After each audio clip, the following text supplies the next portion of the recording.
Welcome to the deep dive. We take your source materials, could be articles, notes, research, and we really drill down to pull out the core insights, basically giving you the shortcut to getting up to speed. Today, we're doing something I think is pretty fascinating. We're digging into language learning, specifically looking at the method behind the English speaking practice, daily conversational skills session. This is from the English with Smiles live series with Alice and Muhammad Ali. And we're not just looking at the phrases they teach. No, our mission here is to really unpack the system they use. How do they build fluency step by step? They seem to anchor everything to a simple daily routine chronologically, and they pair it constantly with positive reinforcement. It's like charting a course through a 247 practice session. And the structure, well, it's surprisingly brilliant in its simplicity, isn't it? Oh, absolutely. What hits you right away is the foundation. They don't start with, complex grammar rules or long vocabulary lists. They start by connecting the effort of learning with an emotion. The hosts, they make it clear up front. The goal isn't just speaking, it's enjoyment, confidence. They sum it up perfectly. Smiling is easy. Speaking English is fun. That's a great line. It really is. And it tackles the biggest hurdle for so many learners, that fear, that performance anxiety. By emphasizing learning with a smile, they kind of lower the stakes for making mistakes. It's like a psychological warm-up, helps build consistency. Sets the perfect tone, and the whole practical side flows right from that mindset. Mapping language directly onto your day. It ensures the vocabulary, the grammar, it's all instantly usable because it connects to things you actually do every single day. Exactly. So let's unpack that daily structure. We'll start with section 1, the foundation, those basic readings, right? Covered Yeah. in their part 2. This is the entry point, low stakes. Precisely. And starting with these non-negotiables, it gives an instant confidence boost. They kick off with the absolute essentials, good morning, and notice the emphasis on slow, clear repetition. They want you to internalize not just the words, but the rhythm. Right, moving it from just memory to more like muscle memory. Exactly. Then they quickly add that social layer. Meeting a friend, you need hi or hello. But the really crucial bit, the thing you absolutely need for interaction, is asking, how are you? Mm. And this is where it shifts from just words to, well, social scripting. They know a learner needs a ready answer, something almost reflexive. So they suggest positive responses.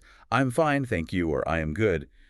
Keeps the conversation moving. It's not just vocabulary in isolation, it's the whole interaction loop. That's it. And this loops back to that psychological angle again, and Lasses shares that great little insight about communication. Oh, what is it? A smile always makes our words sound nice. Oh, that's huge. And it's something often missed in, traditional language classes. They're teaching that being effective isn't just about perfect grammar. It's delivery, attitude. Think about it.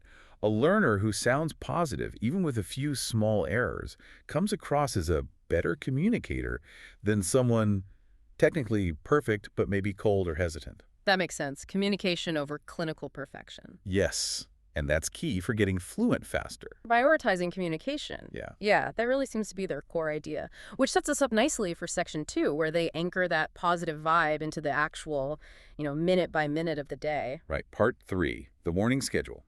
This is where learners get a usable script.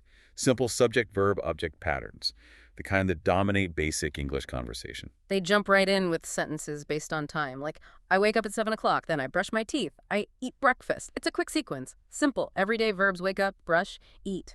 The building blocks for describing your own life. And that SCO structure, it's logical, easy to copy, but how do they stop it from becoming just boring drill?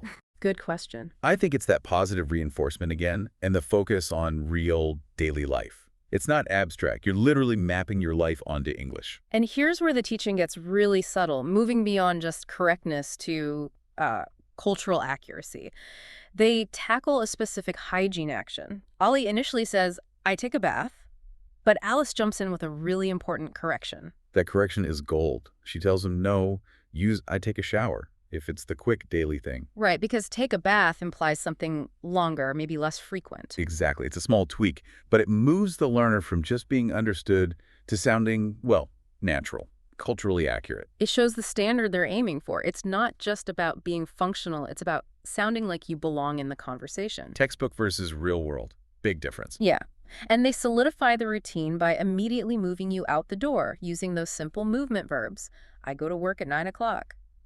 Using those common verbs to define how you move through your day. It's very practical. But, Talking about your own routine is only half the battle, isn't it? How so? Well, once you step outside, interact in public, the language needs shift completely. You need different tools, especially for politeness. Ah, good point. Which brings us perfectly to section 3, transactional language. The cafe conversation in part 4. This context demands more than just basic SVO. You need structures for politeness, for making requests indirectly. And they catch a classic learner error right off the bat. Ollie says, I want to eat burger. Happens all the time. It does, and it lets Alice step in and fix the syntax immediately. Yeah. You need the infinitive, I want to eat a burger. Mm.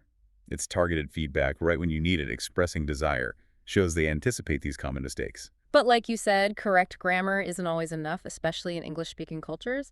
I want to eat a burger, while correct, can sound a bit blunt, demanding. Definitely, you can come across that way in a service situation. So they immediately elevate the language. They push towards the more standard, polite request. Can I have a burger, please? That shift alone is a huge step for a learner, moving from stating a desire to making a polite request. But the really interesting part, I thought, was the correction about drinks. Ah, yes. This is peak politeness territory. Instead of the simple, direct, I want tea, which, again, is okay grammatically, but maybe not socially, Right. they guide the learner towards that conditional structure, the one that's just essential for sounding natural. I would like a cup of tea, please. Let's pause on that. Why is I would like so much better than I want? Well, I would like that conditional. It acts as a kind of linguistic softener. It adds a subtle layer of distance, difference. Okay. In English culture, just stating I want Hmm. directly in that context can feel a bit abrupt, maybe even disrespectful, depending on tone. Yeah. I would like acknowledges the interaction, the service element. It's instantly heard as polite, respectful. So mastering that switch, I want to, I would like, is actually a pretty significant step towards cultural fluency. I'd say is one of the most significant steps shown in their whole session, honestly. And what's impressive is how efficiently they cover that whole arc, isn't it? From simple desire to grammatical fix to cultural politeness, Yeah.